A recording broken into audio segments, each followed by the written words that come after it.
A bishop sent to build Christianity in medieval Finland ends up hunted down and axed to death on a frozen lake. And that single murder becomes the founding legend that still draws pilgrims across Finland today. On January 19th, the church in the Nordic world remembers a bishop whose death became Finland's founding Christian legend. His name is Henry, remembered as Saint Henry of Uppsala, also called Henry of Finland and Heikki in Finnish tradition. Almost everything about Henry sits on the border between early history and later memory, and that is part of the story. The sources closest to his lifetime are thin, while fuller accounts appear much later in medieval liturgy and legend. What is clear is that by the late Middle Ages, Henry was honored as the heavenly patron of Finland and of its local church. His feast on January 19th is kept across the Nordic Catholic churches, and in Finland it is treated with special weight. To understand Henry, we have to picture the northern world of the 1100s, when Sweden was forming and Finland was contested. Christianity had already reached the Finnish coast in scattered ways, but church organization was still fragile and local. Across the Baltic, Sweden's rulers were pushing influence eastward, and church leaders were trying to stabilize dioceses. Into that world steps the figure of Henry, described as an English-born cleric shaped by the reforming church of the era.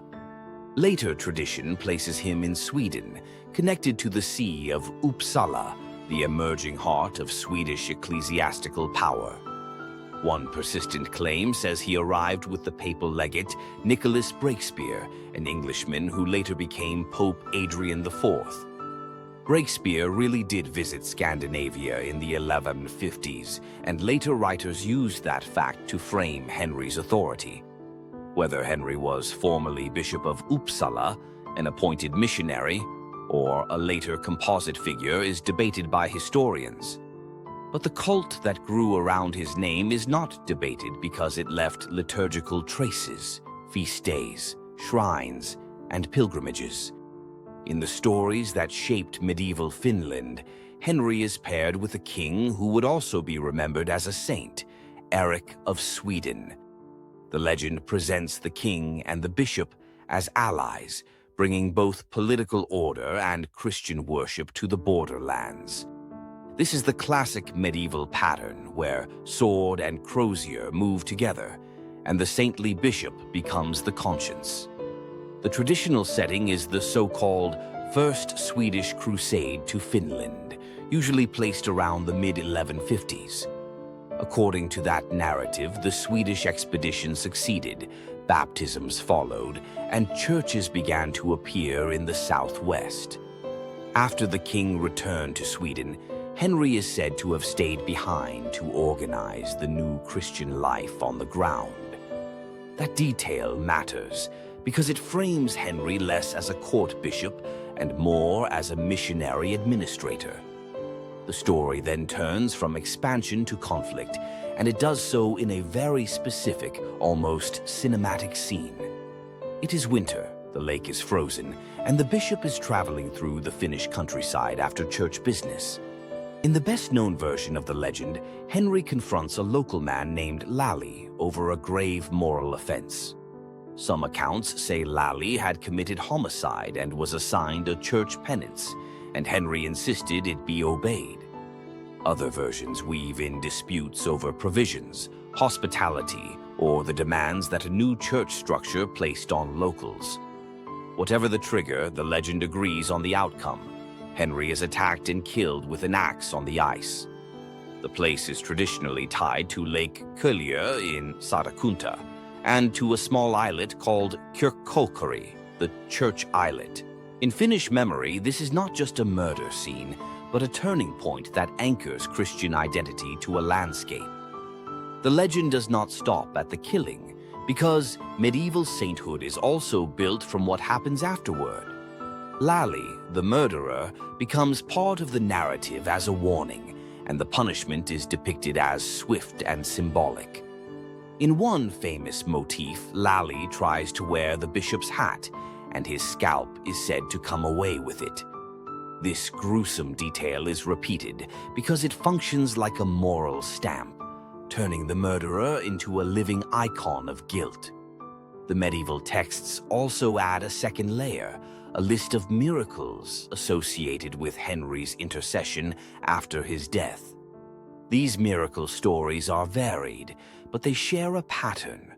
Ordinary people pray, something breaks through, and Henry's cult spreads. Several miracles are healings like blindness relieved, paralysis eased, fever lifted, and intense pain suddenly ending. Others are rescues, such as fishermen surviving a storm after calling on the martyred bishop.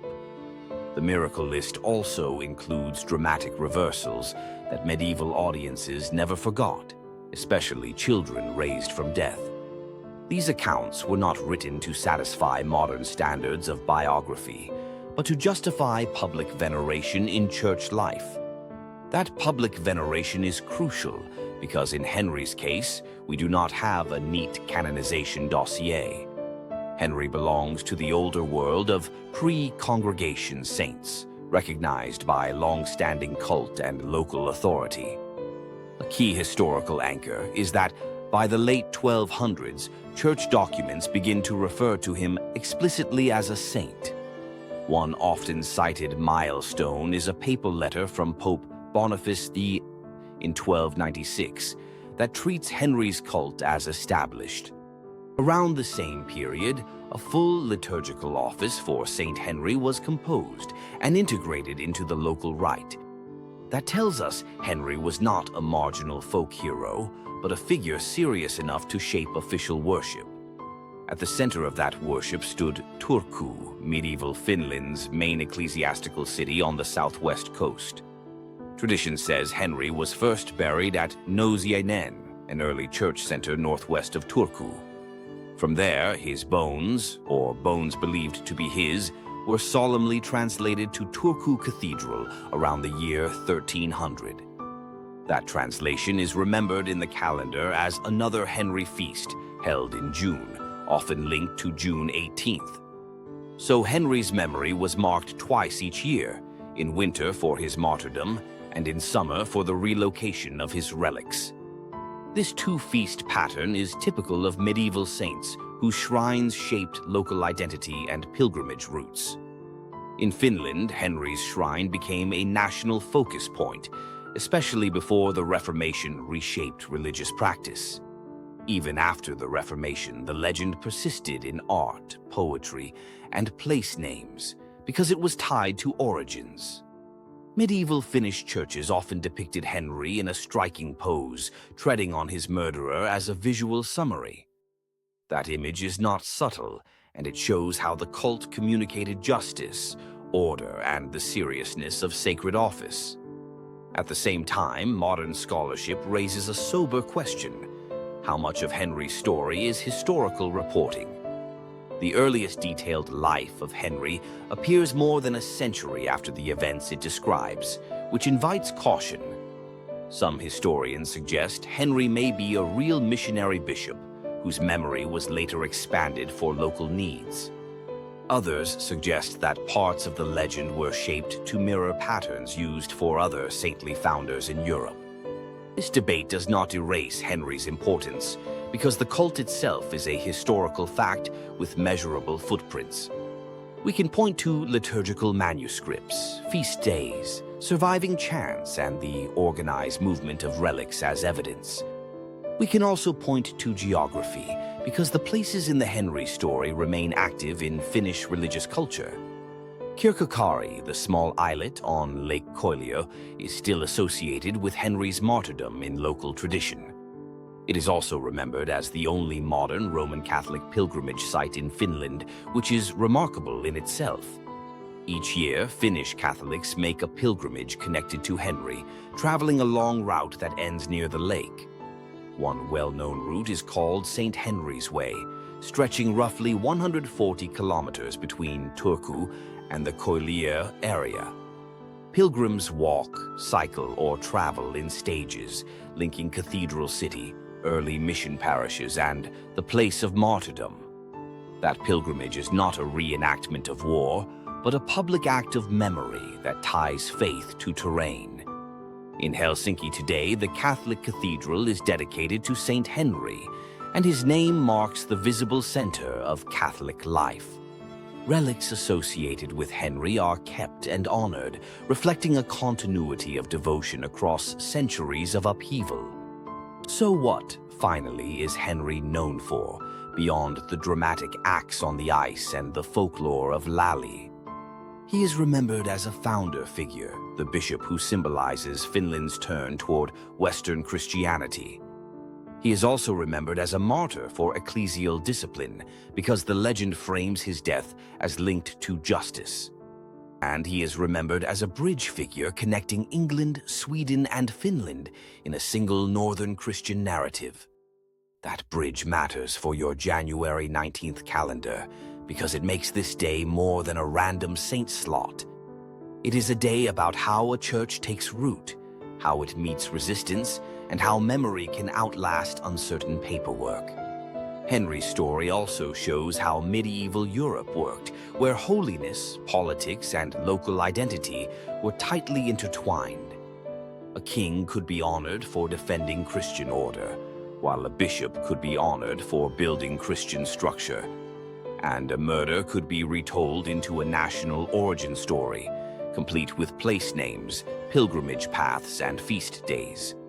If you want the simplest takeaway, it is this: Finland's most famous Catholic saint is remembered as a foreign missionary.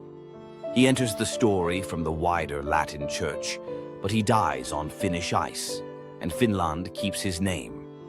On January 19th, that memory is not mainly about Scandinavian romance, but about authority, sacrifice, and foundations. Whether every detail is literal or not, the cult points to a real medieval need for a patron and a founding narrative. And that is why Henry remains on the calendar, honored in churches, invoked in legend, and walked toward in pilgrimage. So when you see January 19th in the saint's calendar, think of the frozen lake, the early mission church, and the long road to Turku. Then remember that the church does not only preserve documents, but also preserves lived memory, carried by people for generations. Saint Henry of Uppsala, bishop and martyr, remains the name attached to that memory in Finland to this day.